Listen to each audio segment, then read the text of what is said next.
Allow yourself to soften through into the ground or into your chair.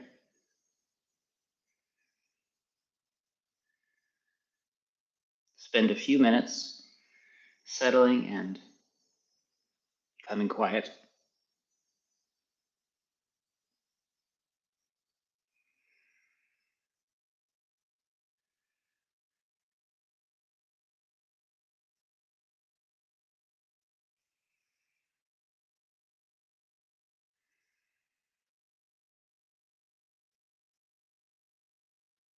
Releasing through the body.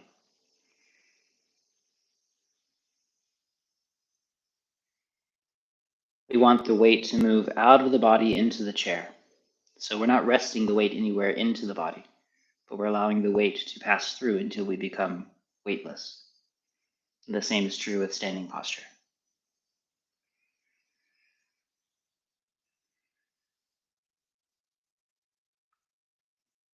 Releasing your neck, allowing your head to float up. Softening your shoulders, allowing your elbows to become heavy. Your chest is soft and released. Your upper back is released. Your shoulder blades soften down your back. Your belly is relaxed. Your lower back is open, letting your hips be soft.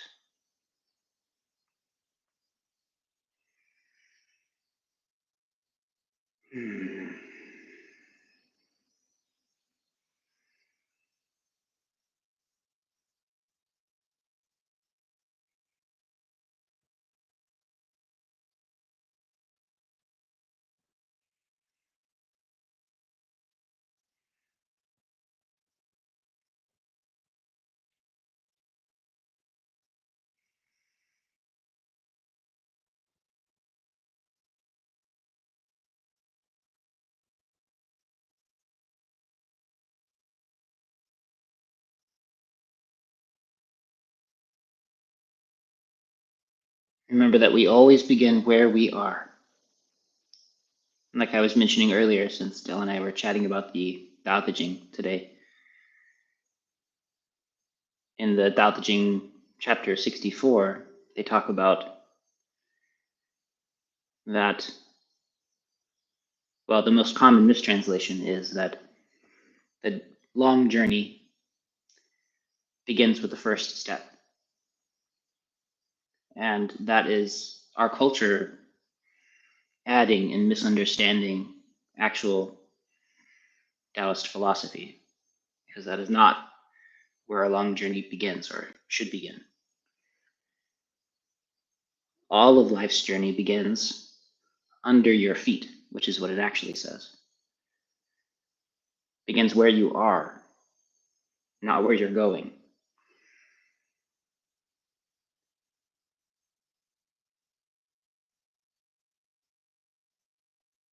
It's one of the reasons my instructor has a very difficult time recommending translations to people, because there are so few good ones, because it doesn't actually say what is written down in the Chinese.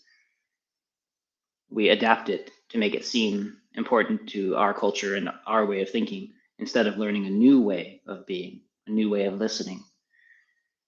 Everyone wants to get stuff, but nobody wants to change. So part of changing is making space for new thoughts, new ways of thinking, new ways of conceiving and feeling, in order to be where we are. And the way that we make space for new understanding is by letting go of what was filling that space before. By becoming free, empty, clear. We stop hanging on to what was there, and suddenly there's room for something new, something better.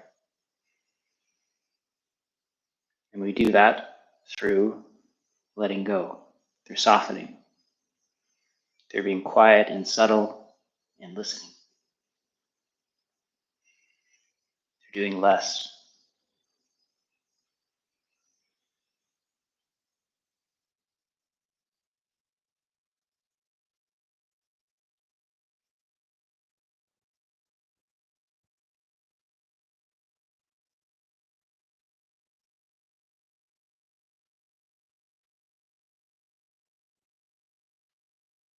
So I will take off my headphones and we can run through the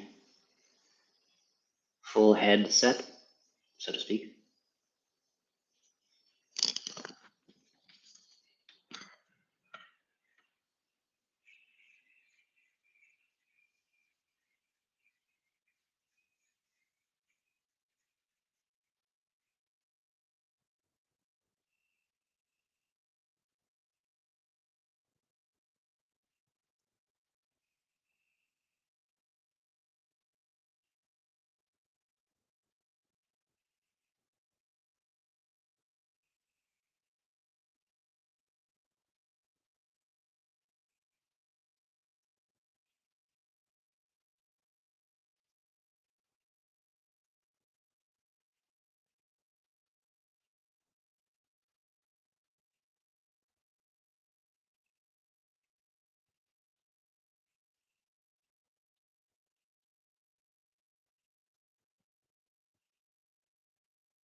Mel stayed up at Serenity today in order to do more work. She has meetings, but hopefully she'll come online at some point.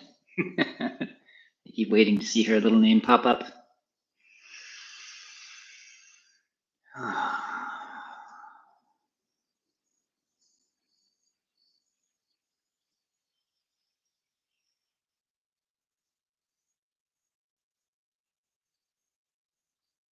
Mel is a busy lady. She works hard. She's a data ninja. She's a computer jockey.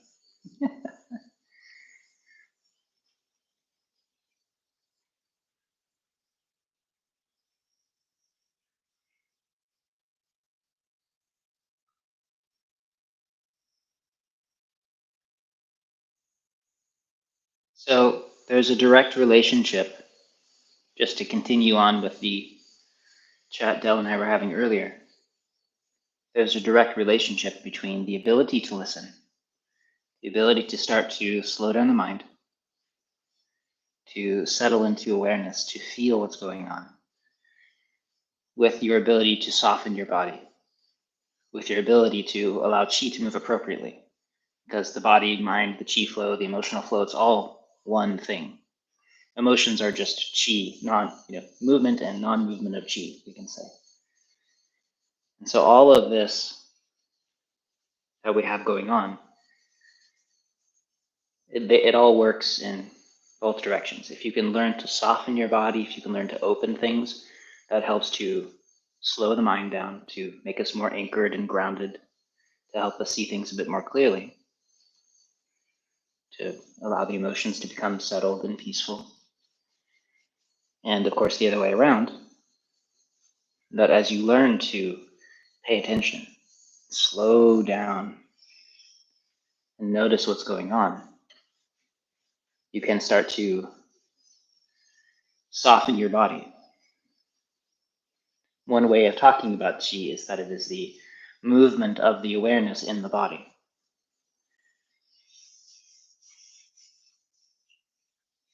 And so our ability to tune in and to stop running around on the horse of the intellect or the monkey of the mind, then we begin to settle our awareness into our body and nourishing our tissues with that qi. Just that quiet awareness with no strong intent. That's the most healing method.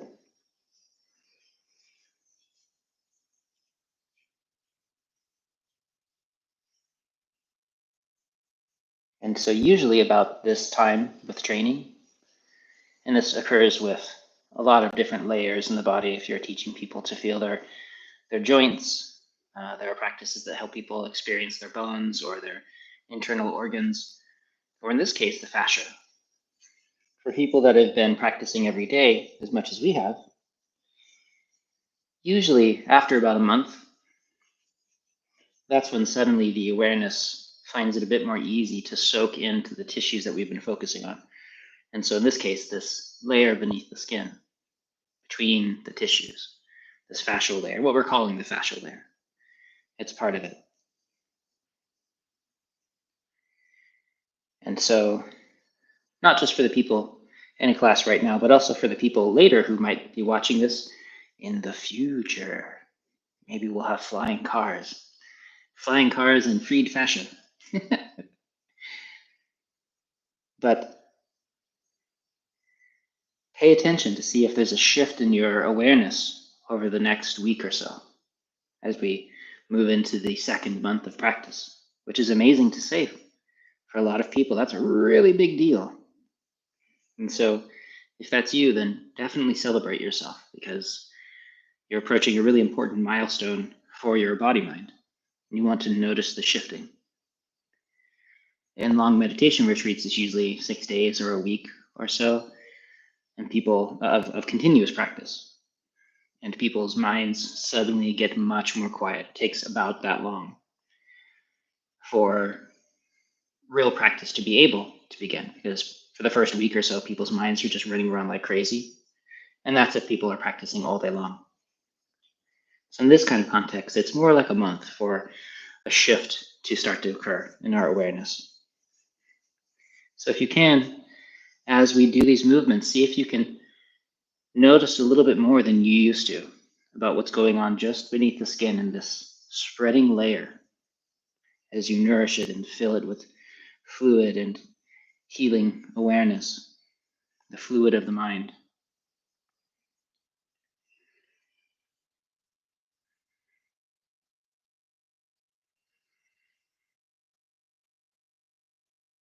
And it's okay if it takes 2 months. There's no deadline for progress. It takes as long as it takes.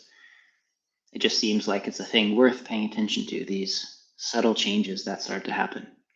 In this case, it's just depth of awareness, not necessarily more of it, but that you can feel more than you used to. More spreading warmth or pressure or however the chi sensation shows up in your body, because it's different for everybody. One person that left me a message recently was talking about bursts of emotional release that they were having as they released their fascia. They were saying, I'm not sure I know what chi is, but I kept having these experiences where I started giggling and I felt really, really happy. You know, all these emotions kept coming up. I'm like, oh yeah, that's chi flow too. Sometimes people see colors and visual shifts. For me, when I first started doing lots of Qigong, all the colors became brighter and sounds became really clear. I'm like, oh, what is this? And so that was the thing that I looked for. Now it's just permanent. But all of those layers that start to open and soften allow us to see and to sense more clearly. And it's very worth paying attention to that, because once you pay attention to it, then it starts to become integrated and it becomes part of your lived experience.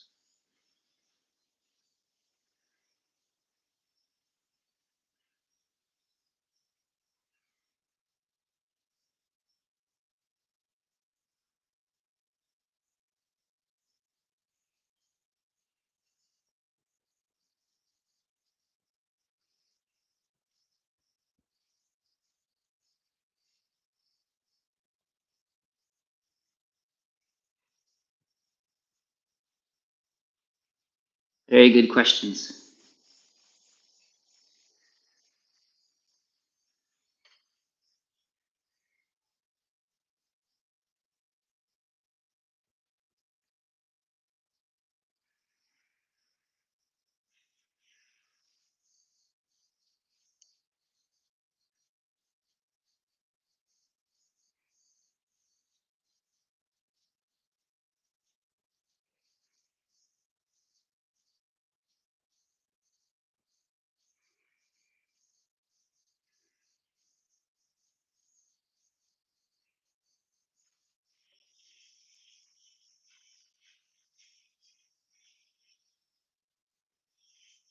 Releasing the joints. And as a spaced repetition reminder for people who have been learning the channels in the arms, if you'd like to shout at the screen what of each of the channels, the 6 channels that go to the 5 fingers are. And if you can remember for yourself, maybe just make a quick trace down your arms, either with your mind or your finger, and tell yourself what the channel is, just as a way to sink it into your memory.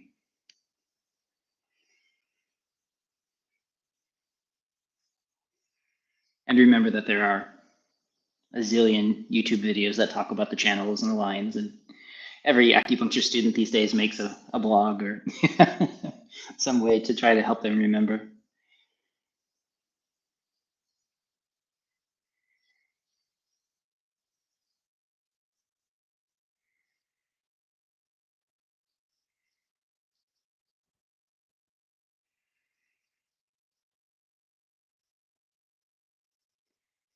And we're including very important acupoints, labeled acupoints, where the fascial lines usually require a lot of release, because that's, of course, the emphasis of this set.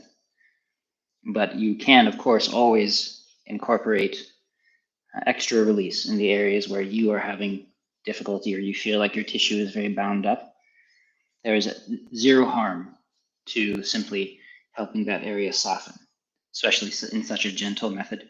You can overdo things like massage and pushing really hard. You can overdo acupuncture, and you can certainly take herbs and too often and these kinds of things. But this kind of practice, as long as it has this very gentle, loving intent, can't really do it too much unless you start to damage your skin or something.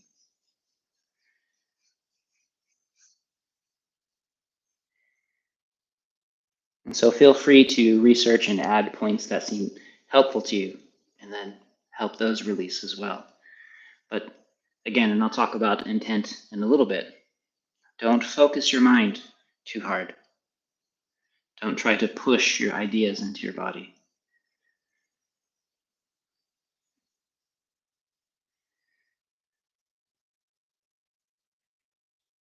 Very important to relax the mind.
Always taking the time to settle, at least a few breaths of meditation, allowing your awareness to collect in the middle dantian.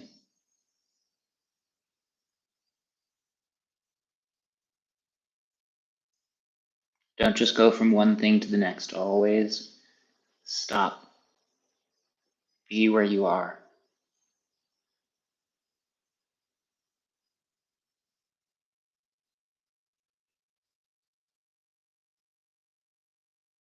In our basic Taiji Chuan practice that we teach, that simplified in the 24 movement forms, it's wonderful because between each movement, we have this moment where we let go. You just let everything go. And then you do the next movement. And then you let go. And then you do the next movement. And it's just a wonderful way to always return and return. Hit reset, hit reset. Otherwise, we just tend to take attention from the last thing into the next thing. And so as we practice, constantly resetting, always settling, come back to nothing, to zero, be empty, and then take that emptiness as best you can into the next series.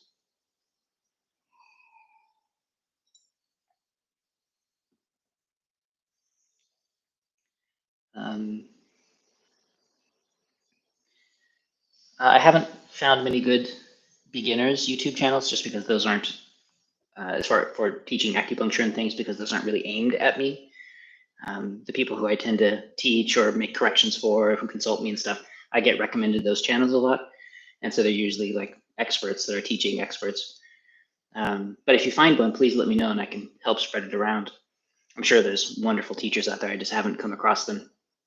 And so as far as the points being mostly around the joints, there are lots of confluence points, and the joints are, maybe we could phrase it the other way. The body itself is shaped around this network that runs through the body. That is these chi patterns, the channels, the meridians, this kind of thing. You can think of it as almost like a blueprint that the body grows around. And so the points where there's confluence and mixtures and tissues meeting and coming together, that often happens in the joints just because we're these funny, flexible, articulated creatures. But we have points all through the body. On the inside as well, that can only be accessed through certain kinds of practice. You can't put a needle in them. All in the long parts of the tissues and things, large intestine 6, these kinds of points. And so they're all through the body. It's just that people tend to focus around the joints because of our humanness.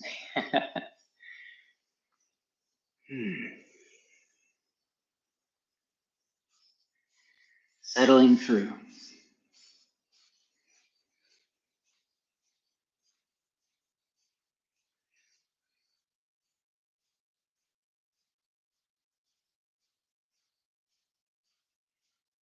Yeah, that shirt that I was wearing yesterday, Dale. What's the first thing you do? It's a quote from Master ZhiCheng. He says it constantly. He asks it in class. He turns around. What's the first thing you do? And everyone says, you don't, Or he'll say, what's the direction of this circle? And you'll say something like, around, or something like that. It's these common questions that he asks just to help drill it into people. He's an excellent teacher. And this learning to don't before we do, this learning to stop, to settle before we do anything. There are monks and people that is their primary practice. And all they do is they go about their lives, but before they do anything, first they don't. Before I start on this next point, the first thing is I wait, I settle, then I start on the next point. Things like that. You can take that as long as you want until this learning to settle into the present moment becomes habitual. But it can be difficult because the nature of the mind and the ego wants to race forward. The present moment is the only place that the ego can't live. So it wants to do anything else. But if you can simply settle into where you actually are, the mind is clear, the body softens. It's as simple as that.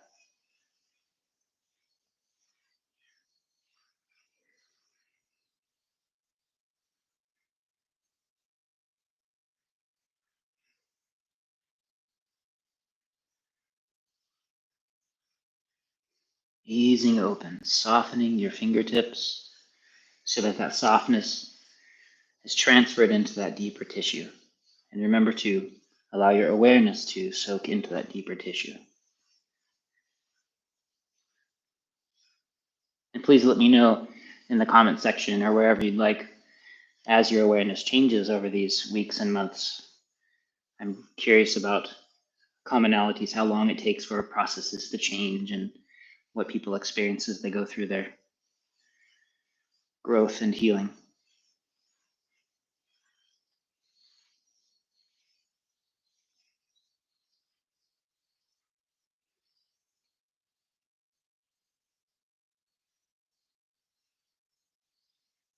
Depending upon your body shape, how much body fat, for instance, you have here, or just the shape of your torso, you may need to sink in a bit more deeply in order to reach these fascial lines and to soften beneath the ribs to help things warm. Or, if not deeper, then simply increasing the number of repetitions. Everyone's body's different.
Progressively larger and larger circles.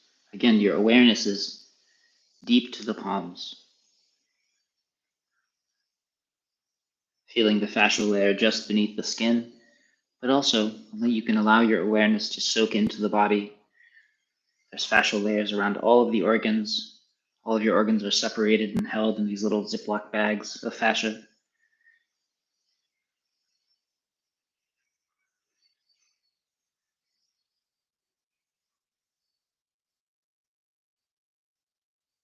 Your awareness sinks in, nourishing all of them, and then successively smaller and smaller circles back in.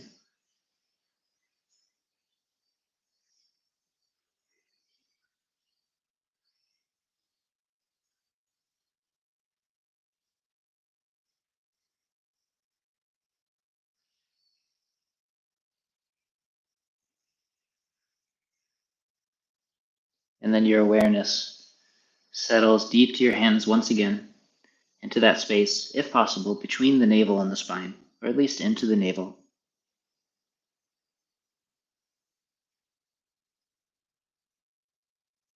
You stay here as long as it is required for you to have a moment of stillness, of settling.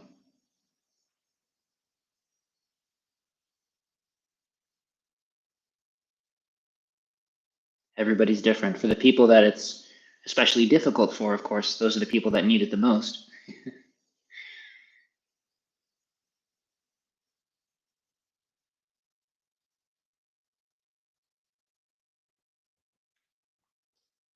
If you can nourish this dantian, it begins to create an anchor for the mind, and it becomes much easier to settle the awareness.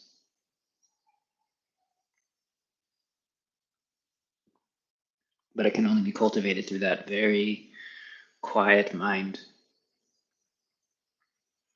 If you try to push qi with strong intent or strong visualization, it's just basically what we can call the false self. It's the ego, it's the part of the mind that is the most toxic, that it grasps and tenses and clings. And that part of the mind, you don't want to have any part of your practice. That's part of the disease that we're trying to cure. And so what we do want to have with this quality of what we sometimes talk about, this wu wei, this doing, non-doing, acting through non-acting. We are creating change through letting go, by making space. We're not doing things, and so things change. I don't hold my chi up so that it can sink down. I don't hold on to my mind so that it can settle into the present moment. And in that same line, and this is also in the Tao Te Ching, and it's everywhere through practice, is this yi wu yi, this intentless intent, which makes a lot more sense in Chinese than it does in English, but it's the quality of the mind that is quietly aware, which is most of your mind, honestly. It's just not this skin of noise that we mostly pay attention to. The part of the mind that just rests and knows without gripping and doing things. I think I mentioned to you before that there's the common ways that people injure themselves with different kinds of Qigong practice. Breath is really common, poor posture, joints, their knees twist or something like that. That's a common way to get a physical injury. And there are certain really toxic practices, like a lot of sexual practices or microcosmic orbit, and a lot of practices that just cause straight up damage to hundreds of thousands of people. Keeps my practice going. So we would just say bad practices. They're actually prohibited in most Daoist circles, except among the people writing the books. And the other, maybe the most common thing, but perhaps the most difficult to deal with, is the intent. It's the mind flexing and gripping and pushing. It moves qi in a way that causes damage. It's all of the tension. It's all of this process. It's what gets in the way of everything. And so everything that we practice must aim toward this softening and releasing of the mind. Because otherwise you end up doing a Qigong practice and it's actually bad for you. And my instructor would actually say that people that are having great difficulty learning to soften the mind, they need to focus on that, which is kind of a funny way of saying that, completely before they do serious kinds of Qigong where they're trying to engage their mind, because all they'll do is hurt themselves. And so there are safe practices like this one, which is why it's nice to put this one out into the world, because anybody can do this even if they haven't learned to soften their mind yet. This is a way of learning to soften the mind. It's a way of interacting with ourselves very differently. But many, many Qigong practices that are out there become very dangerous until someone has learned how to develop this quality of intentless intent, this still, quiet awareness. Their breath is comfortable, the body starts to be open. And until then, all they're doing is pushing Qi into stuck areas or forcing things in ways they're not supposed to be forced and damaging themselves because they can't even feel their own body yet. And so that's the reason for methods like this, to help people still and settle and develop more safely. And other practices are prohibited until then. And so that's the reason for this discussion of intent. I have some videos about it if you watch them.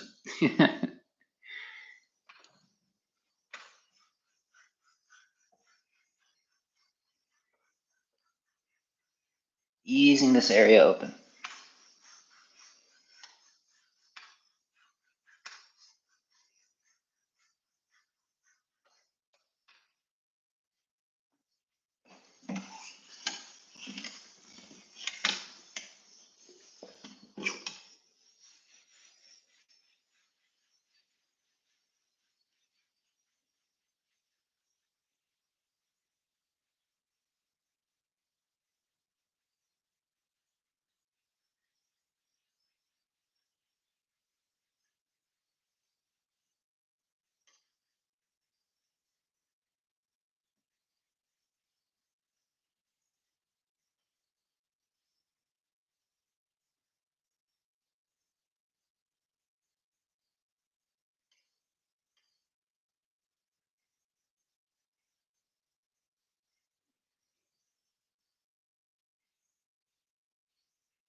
Ray is here. Intent, posture, movement, breath, Ray says.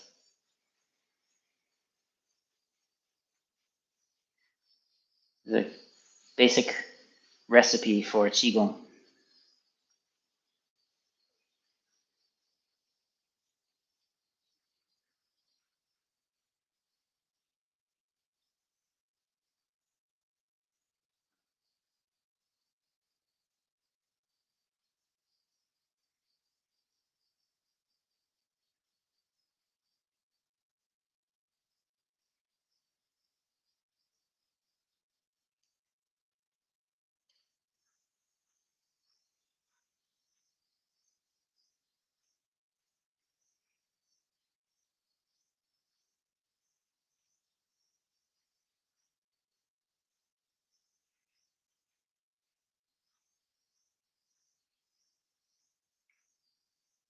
Softening open, allowing your awareness to soak into that space that you're reaching.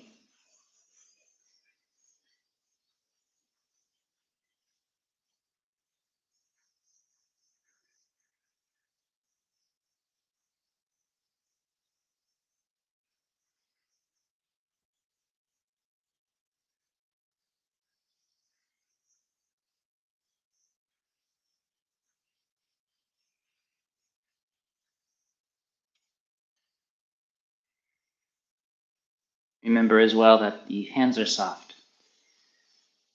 and that softness is communicating with the tissues. This point up here, spleen 10, this point here that we were working in this inguinal groove, if you were to draw a line between these points, this becomes the channel that we are working on today. This is called the spleen channel. Well, this is a stomach point, but the channel runs up through here.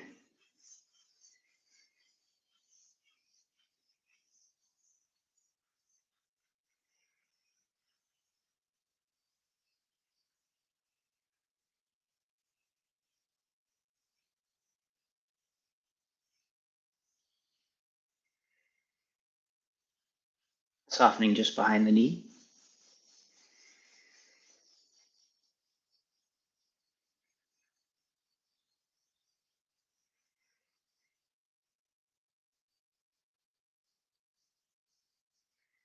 So this channel is going to go to the big toe, the outside of the big toe.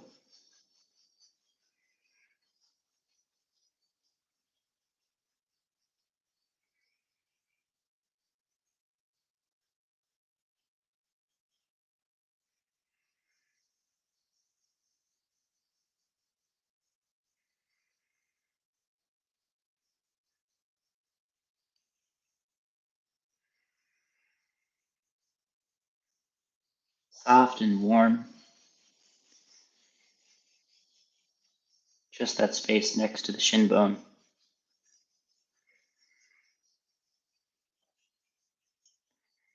And then gallbladder 34, a little higher into the outside of that point. If you make a little triangle between those bones that you feel on the side of your leg, soften and warm in there.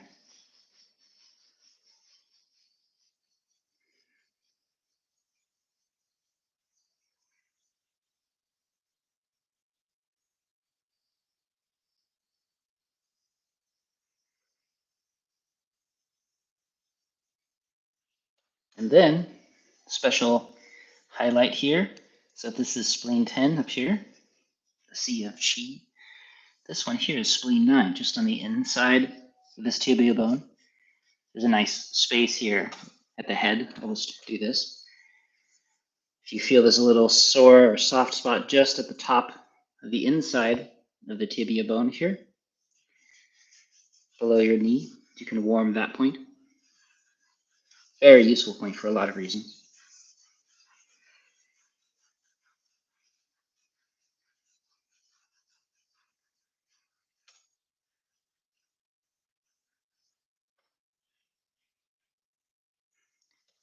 And same thing on the other side. You can feel free to add this into our regular daily practice if you'd like.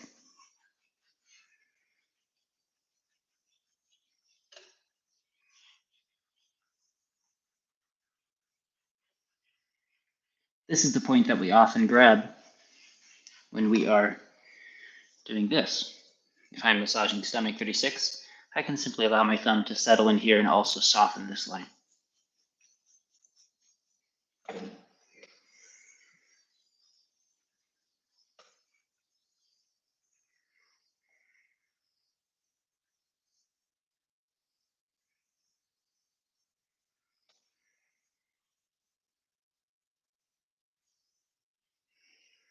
And Ray, you can check out the amazing new flooring that we've been putting in. Slowly but surely, I've been working on it this morning. This is where we were doing the practice the other day.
Feels good. And then softening into this space here in the very center of the calf.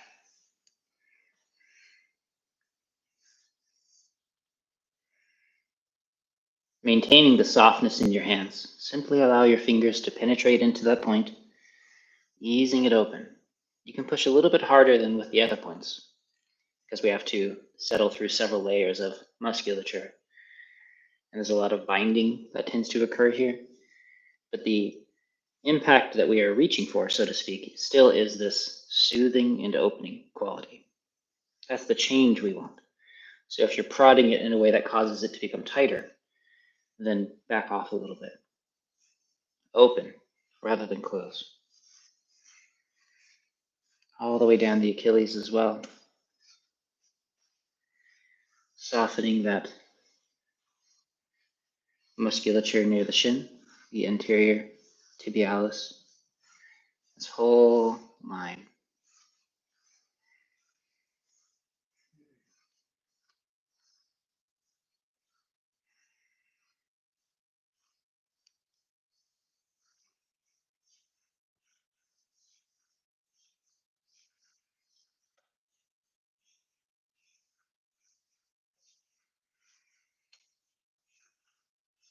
Your whole lower leg a little warmer and softer with every movement.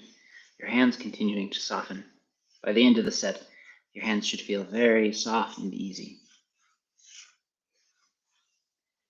And then spleen 6, just because this is the channel we're focusing on today. From the ankle up along the inside of this bone here, where the bone meets the softer flesh, usually about the distance across your knuckles here, from the top of the bone to that point. But you can also just run your finger up, usually, and there's a nice hole there or a sore spot. You can soften that point open. Very potent point. Spleen 6. San yin jiao. It's 3 intersecting yin channels.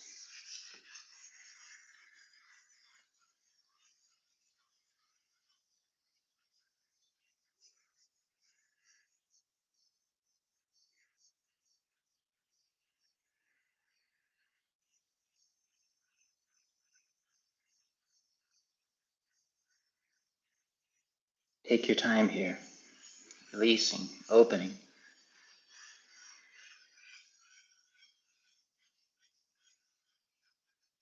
This is a wonderful place.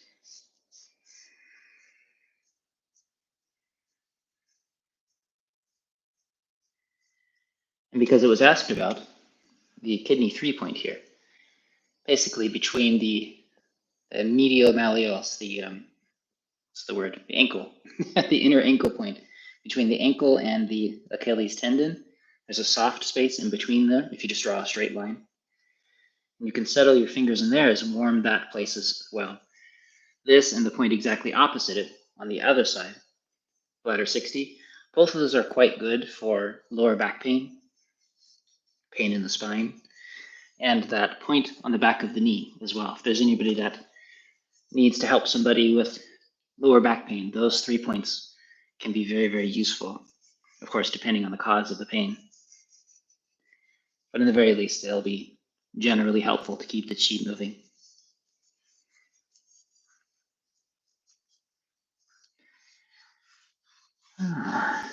And then here, we usually place our fingers in between the tendons, the bottom of the foot, warming those places.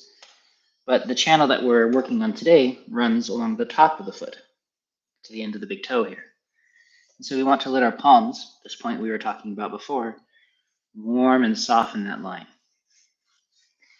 easing open this line of tissue on the side of the foot, especially for people who have tended toward flat feet and there's a lot of damage and collapsing through the feet, twisting through the feet. You want to warm and ease these lines open.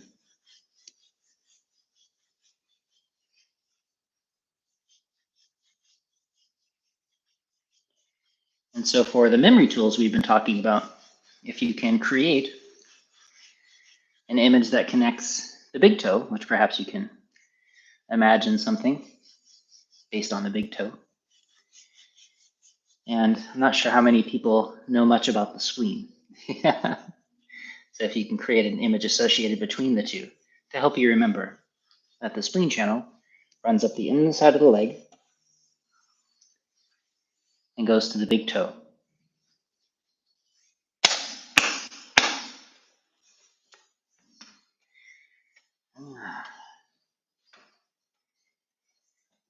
Sorry, there's been too many questions here. Oh, I'm glad you like the flooring, Ray. Yeah, it turned out really nice, and we used a slightly different color green than we had in the dining room. So overall looks pretty subdued, but the echo is still very strong in here, which is why I'm using the headphones. So if we're going to use it as a lecture hall for anything, we're going to have to figure out how to dampen the noise down. Sifu already put a big blanket over the skeleton man that we have and puts it in the corner to reduce some of the echo. So there's this shrouded figure standing just behind the camera.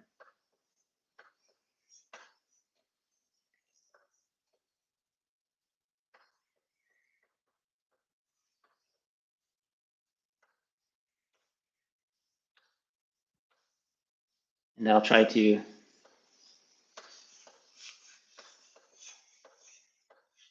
catch up on all these questions at the end.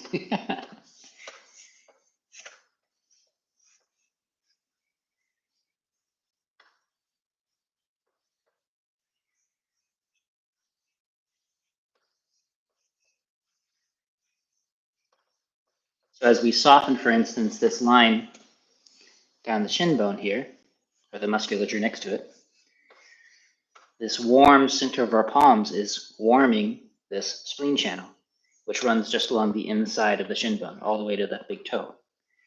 From that spleen 9 and spleen 10 point we were talking about, the C of Qi point is spleen 10, depending on which C of Qi you're talking about. But this gentle warming that we can do along this part of the leg is really nourishing and healing. Very beneficial for the digestion and a lot of other things.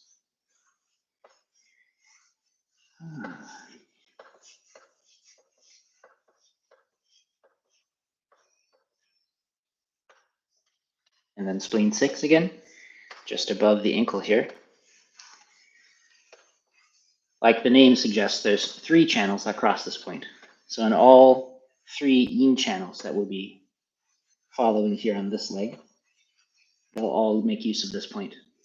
It's called spleen 6, but really it's also part of the kidney and the liver channel. So taking the time to nourish this is very healing and very useful for people who are learning to stand, whose back tends to tighten and their knees tend to sag in. This helps to draw this structure up to fill the legs from the inside and support their Qigong practice. And also particularly useful for people who happen to menstruate. They may find this very sore during certain times of the month, and it's a wonderful point to work with.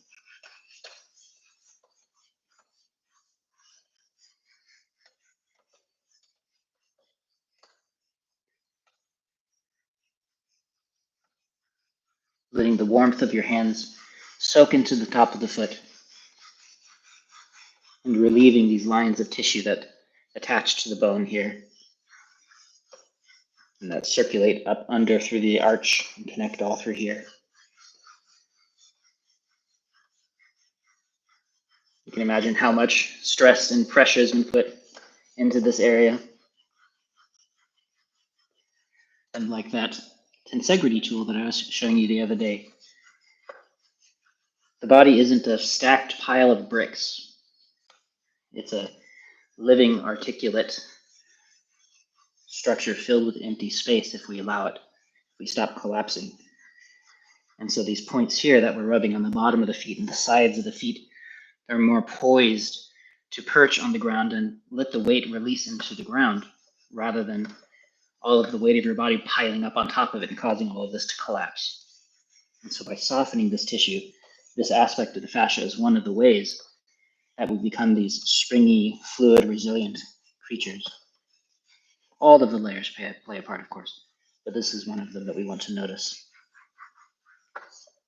Oops.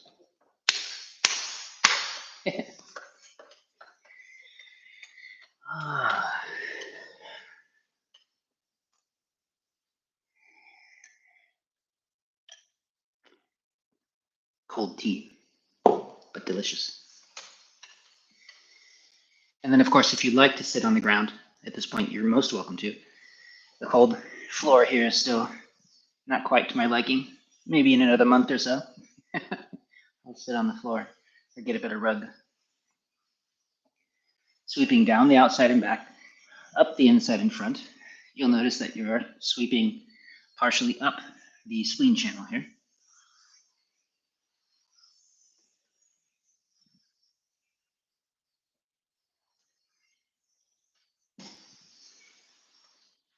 Folding from your hips rather than collapsing your back. If this is too difficult, maybe you're pregnant, maybe this is hard on your breath. If you find yourself feeling dizzy, or if you have hypertension, then please go extra slow. Don't hold your breath. Be careful dipping your head below the level of your heart. I'm not there with you, so I want to make sure everybody's safe.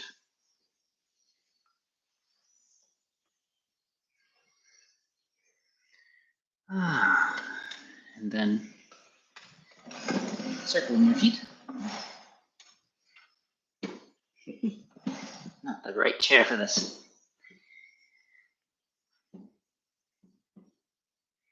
And again, if you are seated on the ground, allow that movement to reach all the way up beneath your sitting bones.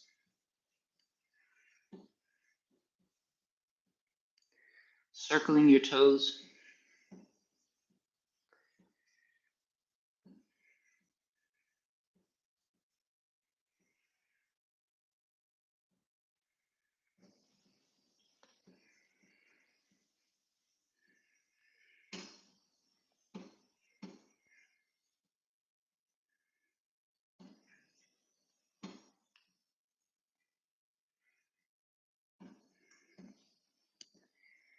Don't do this until you feel tired.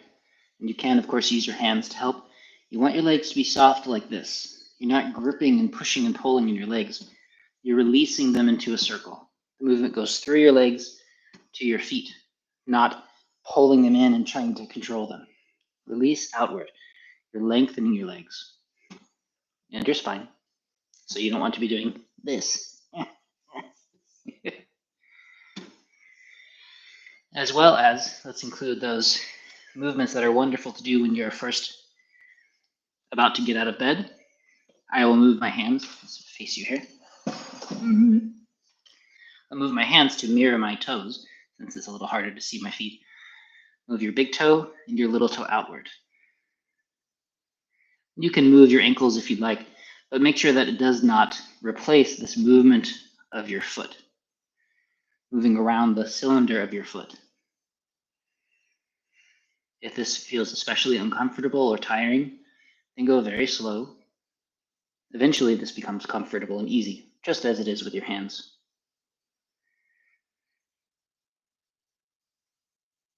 So you can go this way. You can also move your toes across, so your little toe comes in, your big toe moves out.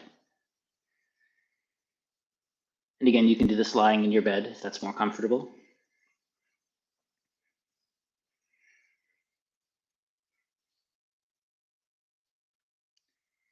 Melanie always sleeps in longer than I do, so I have to be very careful when I do this. I take my feet out of the covers and I try to be quiet as I rotate. It's a peek into my morning process. It's nice now that my ankles don't creak and crack as much anymore because I've been doing the practice. It's less noisy for her. And then as well, we want to move our feet like hands that are about to grab this rug or lift up a towel on the ground or something. So you spread your toes, you curl under, and you lift your feet up.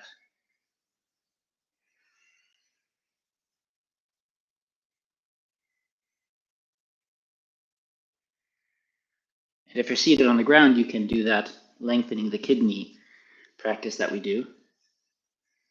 with this emphasis on allowing this movement to lengthen through the legs, to lengthen your spine all the way through your toes. You're not shortening and crunching your feet.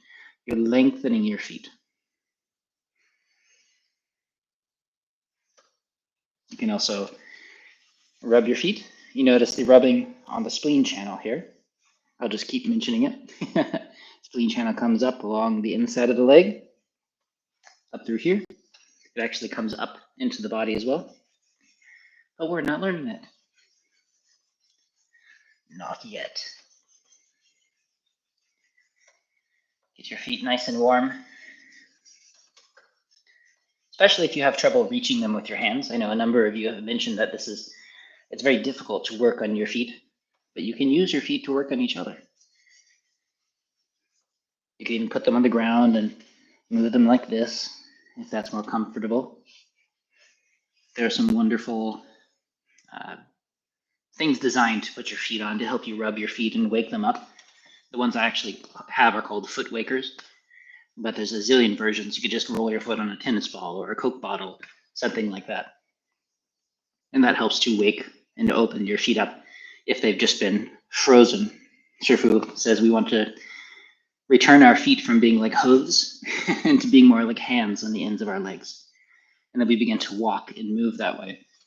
Again, in this more lively, expressive way, rather than just rocks on the end of our legs.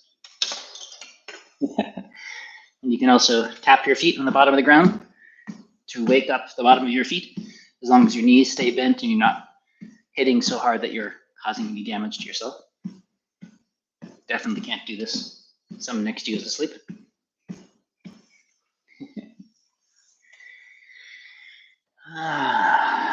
Feels nice. And so now, if you are in a seated posture, opening your spine, turning your waist. Remember to keep your nose, your chest, your navel more or less in line with each other. You're not trying to be stiff. You just want to make sure that there's movement through your waist. Your hips stay settled.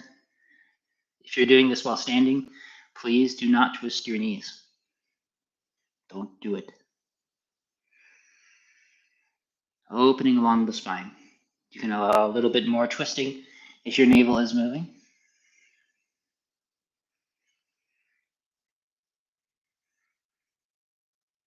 And coming to center.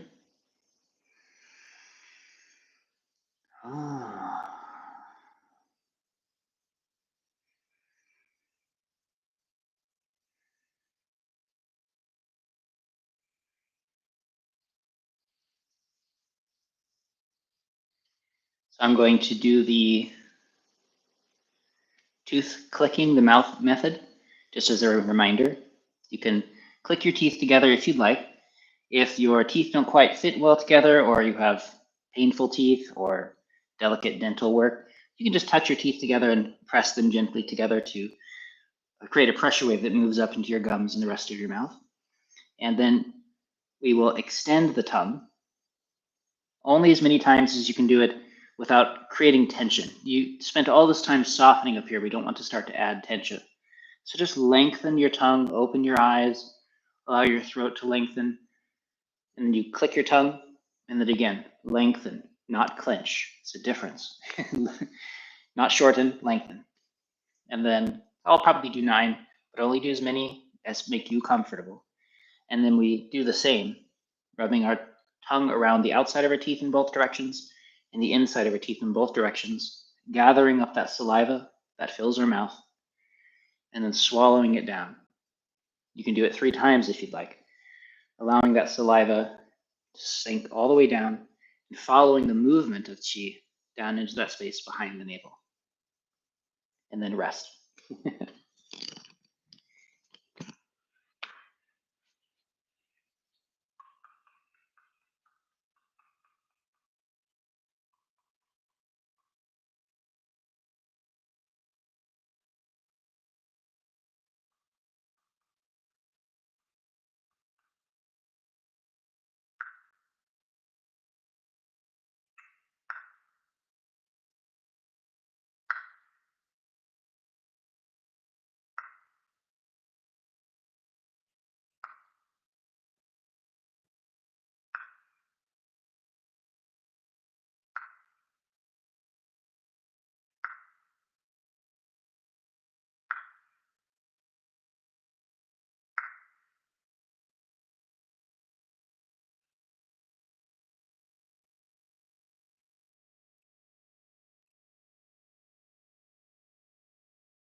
I'll stay sitting, but if you'd like to lay down, you're of course most welcome to. Spread yourself out, get comfortable.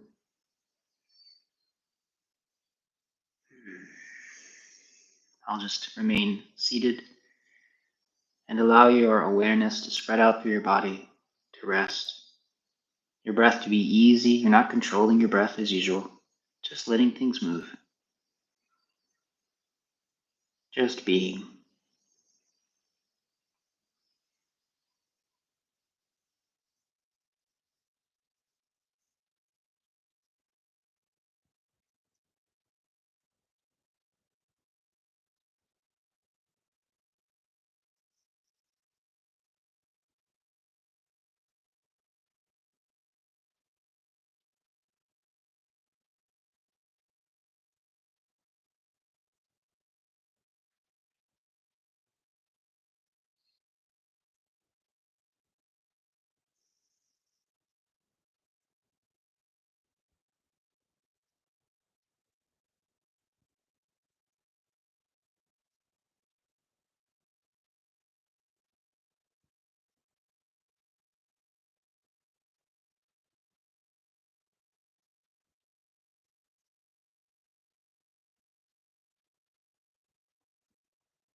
Deeply comfortable. Allow your awareness to rest in the present moment.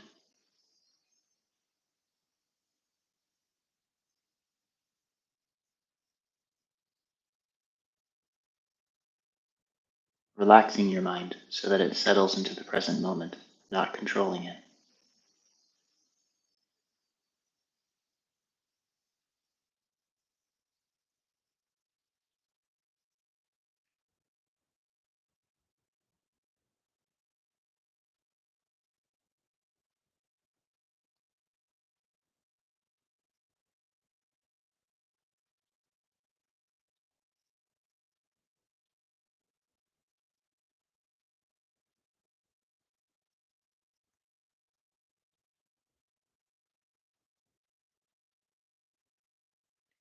If you're laying down, feel free to move your limbs around to make sure that you have good circulation going, and then you can safely return to a seated position if you'd like, or you can just drift off into a nap or go to bed depending on which side of the planet you're on.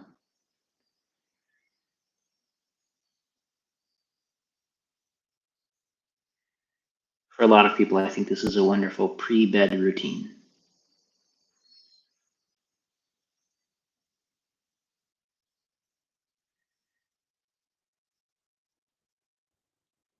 You can allow your awareness to rest in the center of your body, in that middle dantian space, behind the navel, in front of the spine, and also include, from that space, awareness of the rest of your body, so you remain grounded and anchored in that space. And then your awareness also expands to include the space around you. You can smile very gently if you like. It's good for you. Helps to disinhibit the qi. Aware of your dantian, aware of the space around you, staying anchored. Quiet in the present moment. Thank you, everybody. It's really nice to get to practice with you all. Thanks for the wonderful questions. And if anybody was providing answers, I appreciate that too. Ray, you know a ton, so if you ever feel like continuing to provide little answers. I'll happily read them out loud so that people in the future who watch this video, because I store these and put them up as a series, they'll also have your responses in them. The more knowledge and wisdom in these videos, the better. Doesn't matter where it comes from. We're all just plagiarizing Master ZhiCheng anyway, so.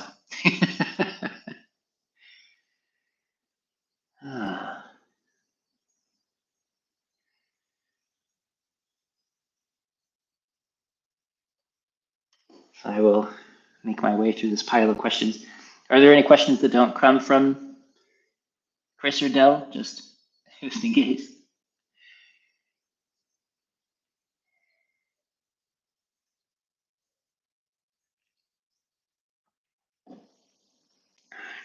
I know sometimes when there's a lot of questions up front, the quiet people in the back never want to ask questions. That was always me. And sometimes it takes a couple of minutes to come through. So be patient if you do ask. So I'll pull my computer over here. Read some of these things. Since I'm Mel-less, oops.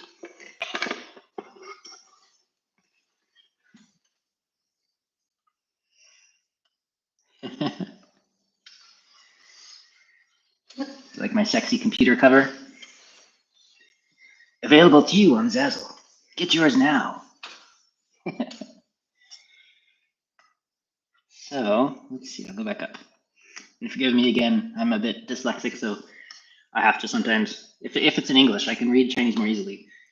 But I stare at the word and I have to wait for it to turn into something that has meaning, so. Let's see, oh, lots of good stuff.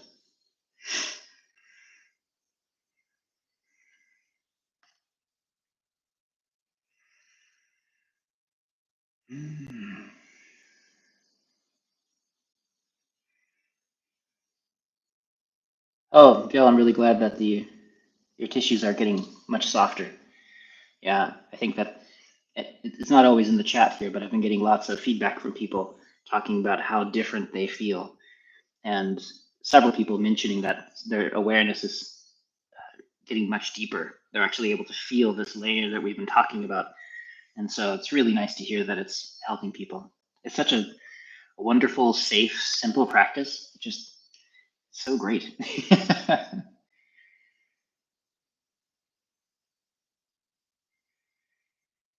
And let me know if, Del, if it made sense why we try not to grip our mind and have like a strong intention instead of this more healthy intentless intent, this quiet awareness. Like the Chinese will say like, 知而不想, to know, but you don't think about it. Like, you know you're supposed to relax, but you don't have to like, relax, try to push your awareness that way. It's not good for you.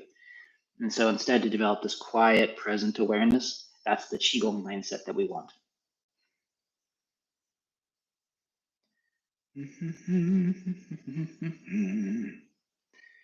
Yeah, the mind wants to race from one topic to the next. It does that. Yeah, oh, I'm glad you like the shirt. My unicorn Taiji sword. Oh, Chris, you're asking about what the conception vessel and the governing vessel about. Again, this is a kind of a deeper TCM question. They are part of what we call the extraordinary vessels. And so there's a number of them throughout the body, like the one that travels around the waist is one. They're not really channels in the sense of things that flow and move. In the same way, they're more like reservoirs. You can move qi through them, and qi does move through them the way that everything moves in the body. But they're interacted with slightly differently, and we tend to use them differently in Qigong practice. They're more like large centers of what builds the body, the essence, rather than just activity through the body. And so it's a really big question to answer, but it's a good question. Hold on to it.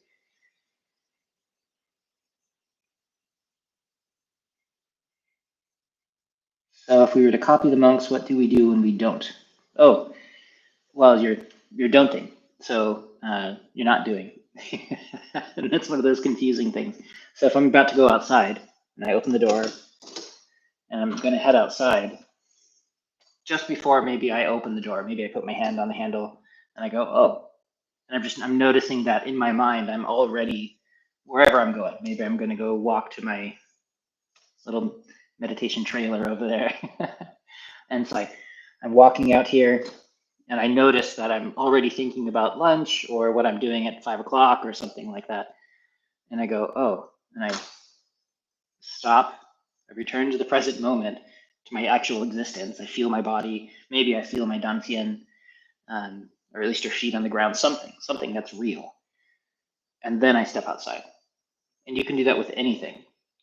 If I'm going to take a shower, before I start the shower, I pause and make sure that I'm actually here instead of elsewhere. I'm already at work or treating somebody, or I'm still wishing I was back in bed, or I'm obsessing about, the Pop-Tarts that we're going to eat in a few hours or something. And so you stop, you let that stuff go. You just return to a sane moment, just something that's here, which is always quiet and simple, and settled, some version of that. And then we step forward. You could literally do the closing if you wanted to. That would be good for you if that was a practice you wanted to do. But sometimes it's harder if you're out in the world and you reach out and you smack the person next to you and you go, oh, sorry. But having that habit of just first stop, then do the thing. That way you're constantly returning as a mindfulness practice, and it becomes habitual, and it's a way to practice. And I just think it's a wonderful idea, but probably quite difficult.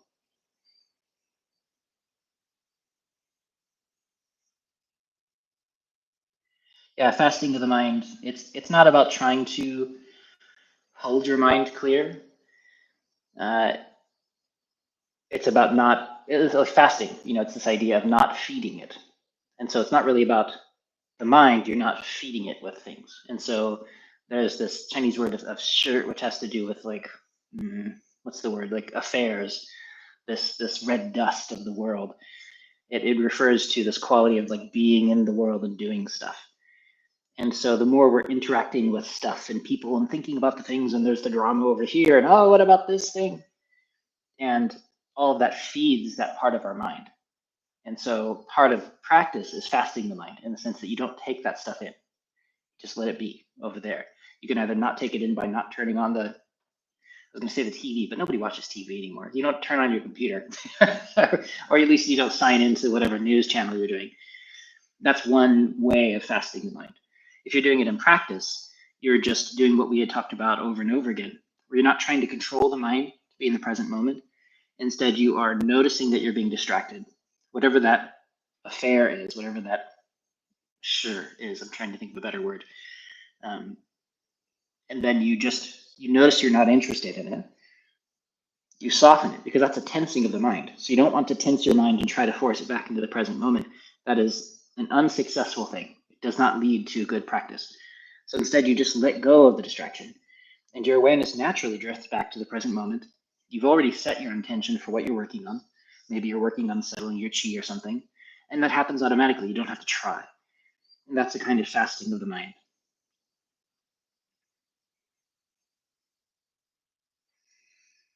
Oops.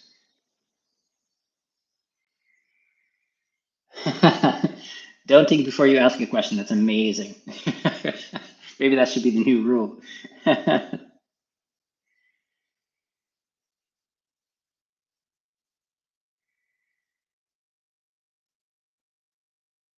Aha, I got your joke, Chris.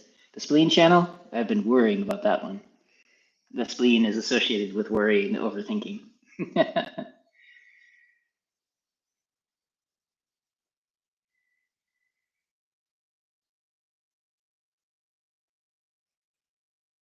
Hmm. Yeah, a very useful way to try to get chi from being in your head. This happens to a lot of people. They're trying to sleep and all their chi rushes up into their head or their upper body, and your mind gets supercharged, and now it's spinning at 10,000 miles an hour, which is probably 16,000 kilometers, and I'm not really sure. And by allowing your awareness to sink down into your lower body, just even paying attention to the bottom of your feet or your dantian or something, it's a really good way to help your chi go down.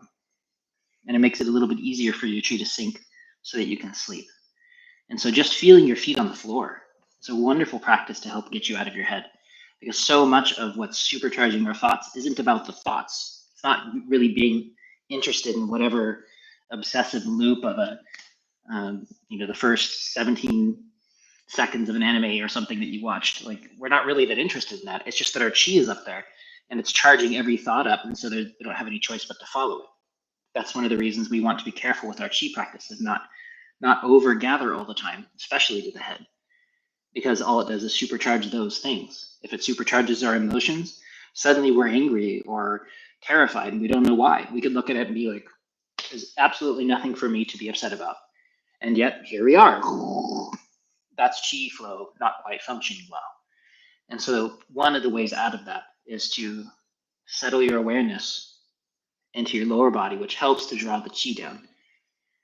Again, not pushing your chi down, not forcing your mind into something that leads to bad places, that actually forces the chi back up. That's more clenching of the mind. That's what I was talking about yesterday.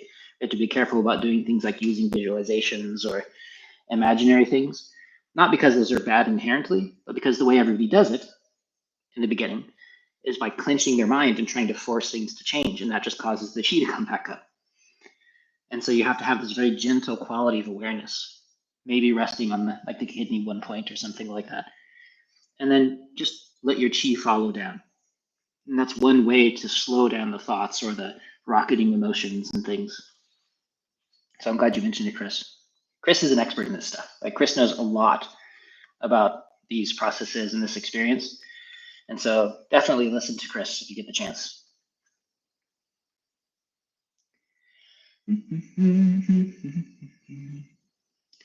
Oh yeah, you mentioned focusing on your feet when you're walking. That's great.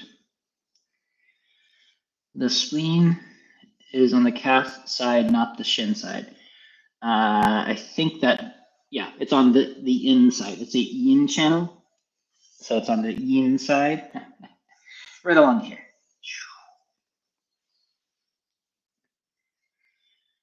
Lots of good points on the feet. Oh, thank you. Yeah, I'm working on memorizing all these Daoist texts and trying to understand classical Chinese. I still can't read a Chinese newspaper. We had two in our last Dao De Jing class this week, which was 2 days ago. We had two people who are getting their degree in Chinese and are traveling, and they're people from China, and they come to these classes and they have no idea what it says because they're translating it into modern Chinese, but that these characters either don't exist or they have a completely different meaning now than they did then. The context is different. And so all of these classic texts that I'm reading, I'm like, oh, this makes perfect sense. I'm reading them. But if I try to pick up a newspaper or something, I can't understand it because that's not the Chinese that I've been learning. And they're so different.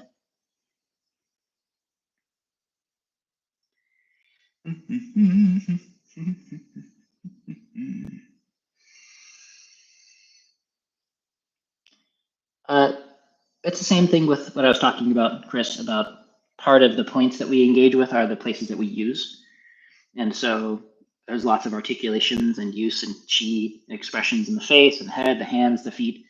And that's part of the reason why, but there's also lots of points on the back and other places as well, and deep into the body. And so some of the points that you find in books and things are just the points that are really easily available for treatment because it's a medical manual. But a point, which really the Chinese word is xue, which is like a cave. It's a hollow, an opening, an empty space where chi flows or sinks. Some of them pool, some of them move strongly, some of them sink, some of them swirl and push, depending on where it is in the body. And so all of these locations, these xue, they function differently. Sometimes in the organs, sometimes in the musculature and the skin, deep to that in the joint. And so it just depends which book you're looking at, but no book has all the points because there's a lot going on in these bodies. And as we change them as well, the points can move and shift as well. And so, yeah, not to make it excessively complicated, just recognize that there's a lot going on and we just do our best to follow and understand. That's why I'm teaching the basic outline through the channels.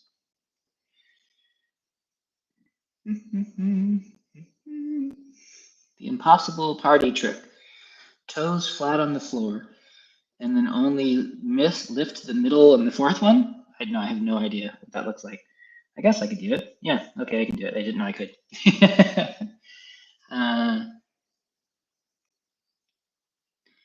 Is rumbling in or around the dantian when focusing on the lower dantian a sign that I'm focusing too hard? It might be. The better way to know that is whether or not you are to learn how to soften the mind. If you can't tell if you're softening the mind, it means that you're not softening your mind. It's like with the muscle. If you can't tell if you're relaxing it, then it means you're not relaxing it. Because the better you get at softening something, you can feel all these layers of possibility of softening. They go deeper and deeper and deeper. But in the beginning, people are really tight and they're like, I don't know if I'm relaxed or not. And that's a sign that you're definitely not. And so if you can't tell if your mind is softening or not, then it's definitely not. And it means your mind is grabbing. Luckily, the middle dantian is a very safe place to put your awareness. It's one of the reasons we focus there. So don't worry too much about it. But you can use that as a place to practice learning how to relax your mind, to not grip and hold things. And you'll get better at it just through practice, just like with Qigong or anything else.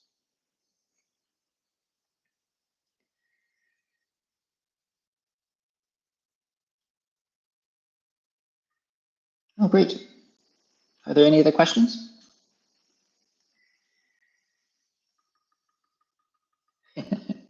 I like pushing the buttons.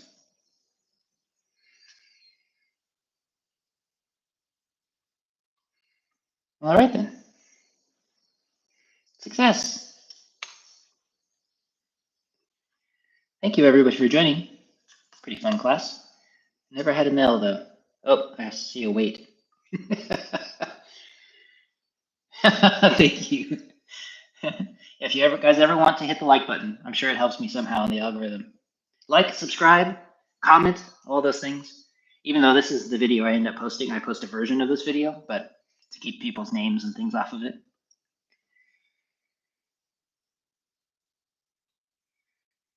Yeah, nice to see you, Chris. I'm glad you made it. You've been doing an amazing job. Thanks for providing good answers and good questions. Comment, like, and subscribe. That's in order. Thanks, Chris. And Del, if you'd like, check your Patreon. I sent you Chris's email in case you feel like connecting with him. Chris knows a ton, and so he's worth chatting with. Thank you, everybody. Enjoy your practice.